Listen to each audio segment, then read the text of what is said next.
Awesome. Hello, everyone. Welcome to episode 10 of Pantry to Plate. I'm Kristen Elliott, resident dietitian here at the Atlanta Community Food Bank, and we are coming to you live from the Kaiser Permanente Learning Kitchen. Super excited today to talk to you about eggs.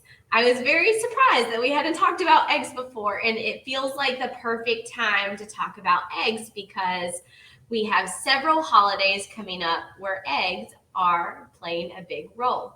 I'm going to get into that in just a minute with you. First off, I want to talk to you about how to make a frittata.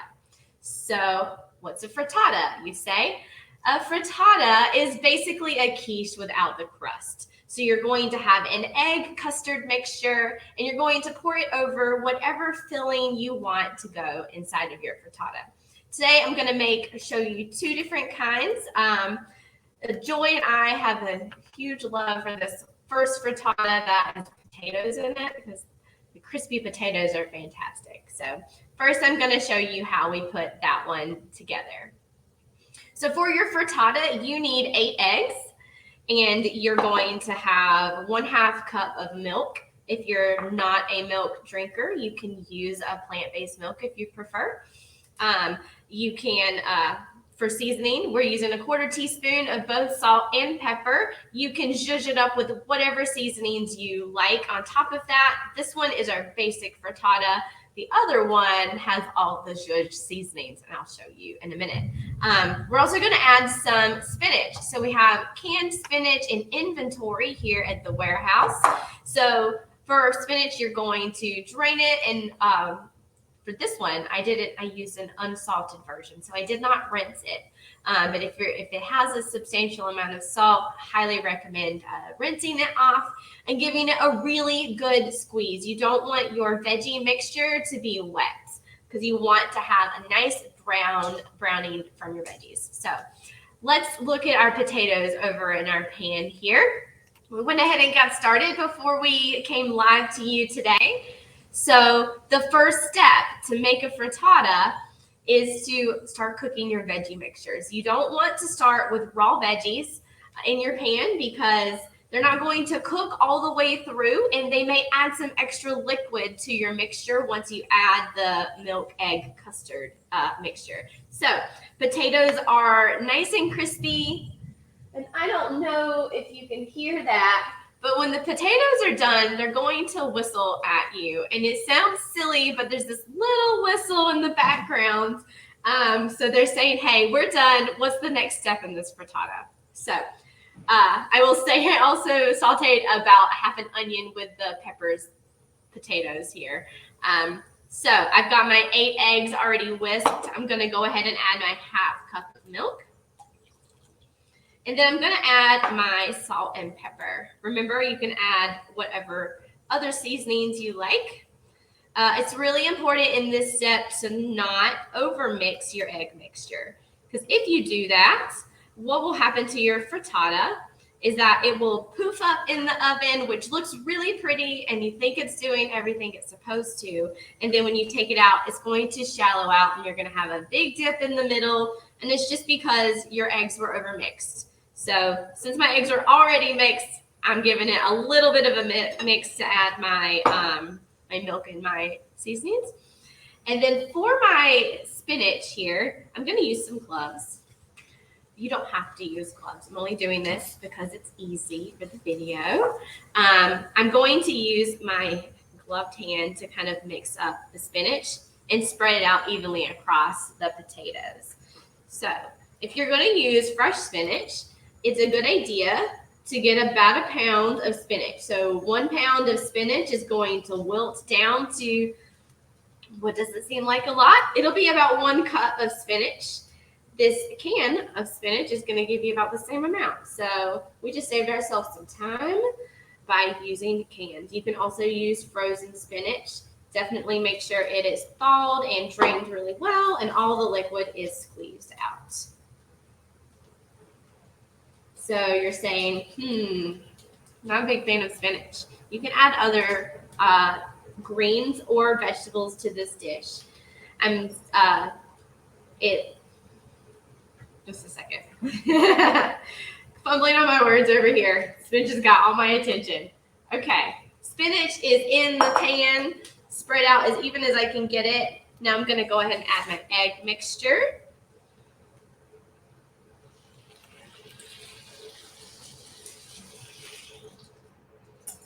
Okay, there we go.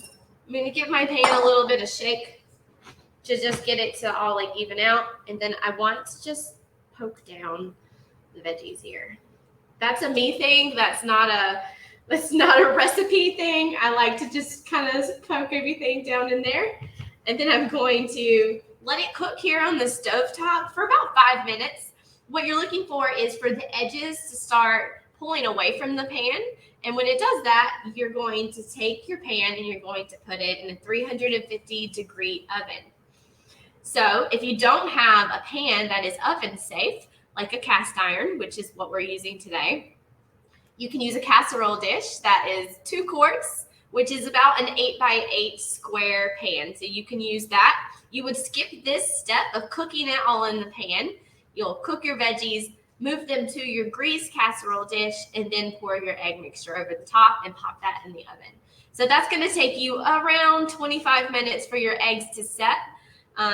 And when your eggs are set, you know they are done because you're not going to have any movement.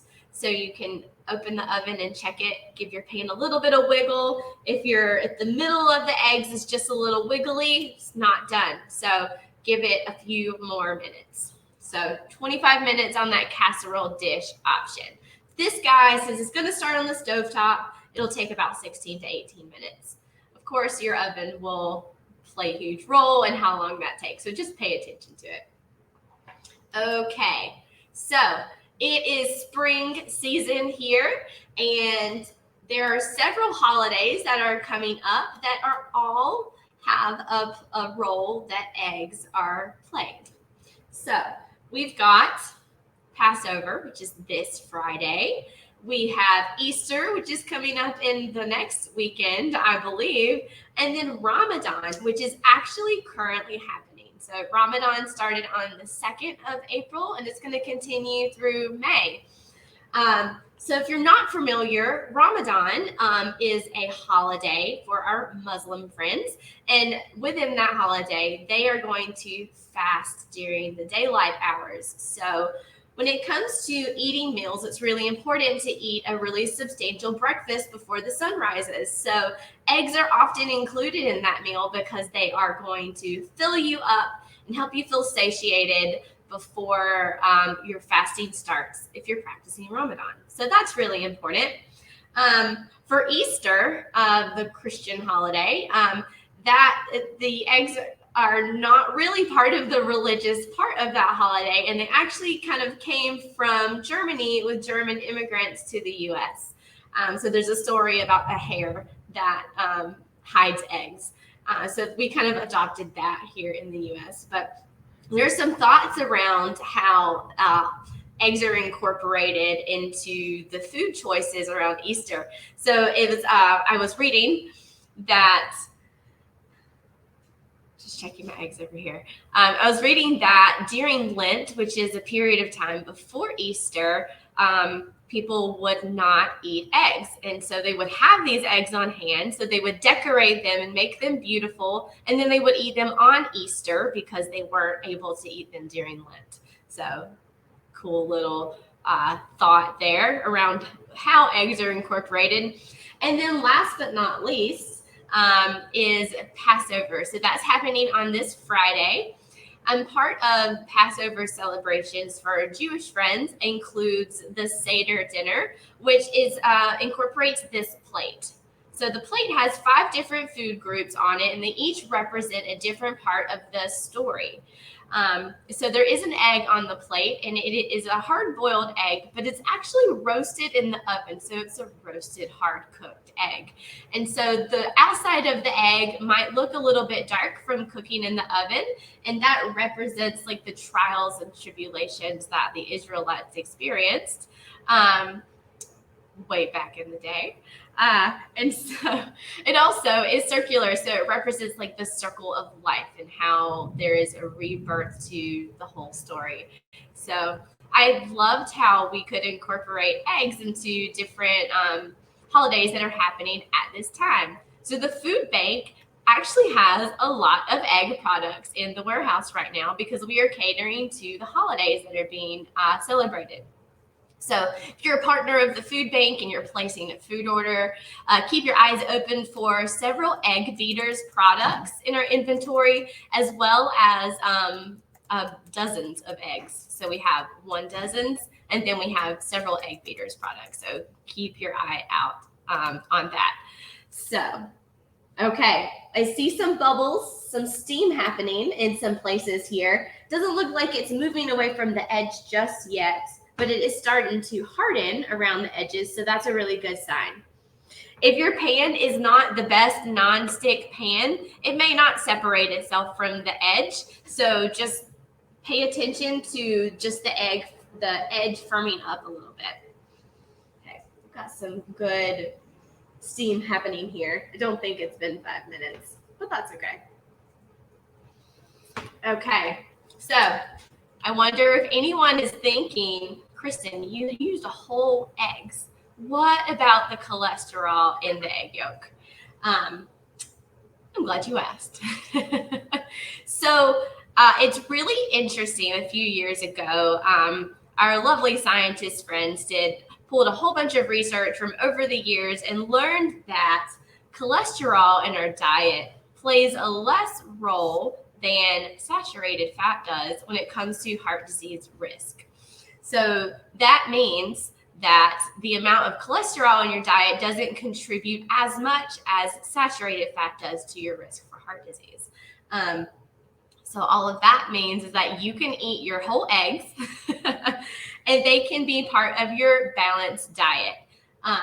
So the rule of thumb for eggs is 1 egg a day or up to 7 eggs in 1 week to be part of a well-rounded diet. So when it comes to risk for heart disease, there are other factors involved. So saturated fat is not the only cause of heart disease. There are lots of lifestyle factors that will increase or decrease your risk. So if you're not physically active, you could increase your risk. And if you smoke cigarettes, you can definitely increase your risk for heart disease.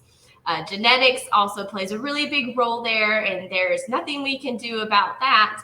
But if you choose some other healthy lifestyle factors like moving your body in any way that is fun for you, and then maybe eating a little less saturated fat, that will help you decrease your risk for heart disease. Another cool thing about eggs is that they are a good source of vitamin B12. So 1 egg is going to give you about 20% of your B12 needs for 1 day. So that's really great for people who do not eat other animal products. So if you're not eating meat in any form or dairy products, you can get your B12 from eggs. So for vegetarian friends who eat eggs, it's a good opportunity over here. Okay. Looking a little bit more stiff on the edges, I'm going to go ahead and put this in the oven, and I'm going to show you what my other frittata looks like. Be right back.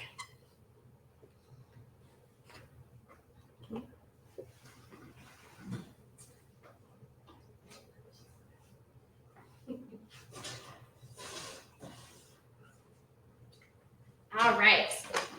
We've got our timer set. I'm not going to be able to show you the finished product of this one because we don't want to keep you too long here. But I'm excited to show you our other frittata that has all of the spices and all of the zhuzh that you're looking for. Okay. Here. Oh, that's okay. You can see it here. Okay. There we are. This is our fajita style frittata. So you can call it Tex-Mex or fajita. The reason why we call it that is because it has beautiful onions and peppers as the vegetable base. And then we use some Tex-Mex style seasonings. So this is going to taste like taco. So you're going to cook this the same way that you are cooking your other one. Start with your onions and peppers in the pan and get them cooked down. I actually use a frozen bag of onions and peppers. So that's a really convenient way to get your veggies in without having to do a lot of prep. So with those frozen veggies, you want to thaw them out in some cold water and give them a really good drain. You want them to be dry enough so when they go in the pan, they don't add extra water to the pan. And then you want to be able to get a little bit of brown color on those veggies. Everything else is the same. Milk, eggs, add your seasonings to that mixture. Don't overmix your eggs. And then you'll put your cooked veggies straight into the casserole dish.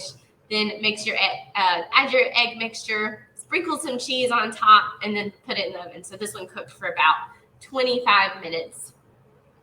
And it smells delicious. So let's take a look at what it looks like when it's cut.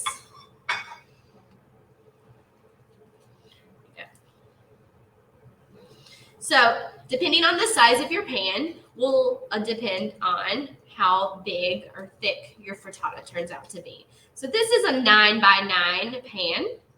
That came out so perfectly. There it is. That's beautiful. That looks so good. The eggs and the peppers mixed in so good together. And it smells so good. For me, I would eat this in a tortilla, like a burrito or a taco, because it has all of that good flavor.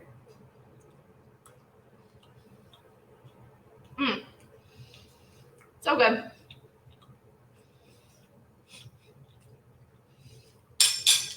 I hope you will try this. It's a great way to get veggies in your diet. And also, eggs are a really great source of protein. So you're looking at about 6 grams of protein per egg. Another good option for people who don't eat meat or consume dairy products. But also, they're going to fill you up. And they're the cheapest protein at the grocery store that is not a dried bean. So keep that in mind when you're planning ahead for your meals and you've got your budget in mind. Eggs are a really good option. This dish is going to be delicious cold or hot. Leftovers are also really great in the fridge for a few days. So this could be a good meal prep lunch option. Serve it with a nice green salad. It's going to fill you up. And it's going to be really tasty. This has such good texture. So I hope you'll try it. Yes, that is it. That is all that I have to share with you about eggs. I hope you will let us know if you make a frittata at home and drop any questions in the chat and we will answer them for you. So I hope we will see you in a couple of weeks for episode 11 of Pantry to Plate. Thanks for joining.